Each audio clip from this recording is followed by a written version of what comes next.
Hello everyone, দেখো আজকে আমি সেজে নিয়েছি। শাড়ি পরাটা কেমন হয়েছে অবশ্যই কমেন্ট করে জানাবে। আর জানো তো এই শাড়িটা অনেক পুরনো, আমি যখন মানে 2012 কি 12তে, হ্যাঁ 2012তে সরস্বতী পুজোতে আমি এই শাড়িটা কিনেছিলাম। আর আজকে হচ্ছে 2025, মানে তাও আমি পরেছি। দেখো শুধু পেয়ার আপ করেছি এই ব্লাউজটার সাথে, এটা একটু স্টাইলিশ সেই জন্য। আর যেটা বলা, দেখো আমি কোনো জুয়েলারি ক্যারি করছি না।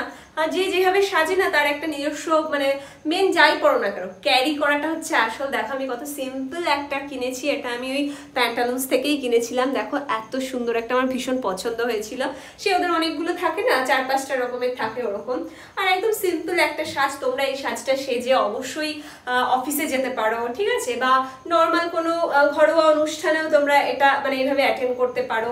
আর তার সাথে তোমরা কিন্তু রেগুলার যারা যাও অফিসে বা ট্রেনে জার্নি করো, ট্রেনে বাসে, তারাও কিন্তু এরকম সুন্দর একটা মানে ড্রেস আপ করতেই পারো। আর তার সাথে একটু লিপস্টিক, এটা ভ্যারি করে তুমি যেটা পরবে। আমার এটা মনে হলো এটা তুমি কোনো নিউড শেড নিলেও দিতে পারো। এই ব্যাপারে যদি তোমরা আরো কোনো টিউটোরিয়াল চাও বা অনেক কিছু কমেন্টে জানিও, আমি তোমাদের সমস্ত ডিটেলস আরো দেবো।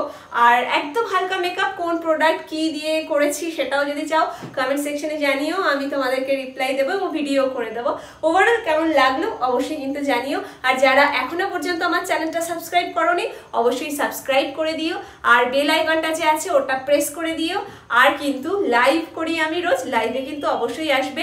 লাইভে আমি অনেক ধরনের কথা বলি, তো এগুলোও থাকবে। তো সাবস্ক্রাইব করো আর বেল আইকনটা অবশ্যই প্রেস করো। বাই, দেখা হবে।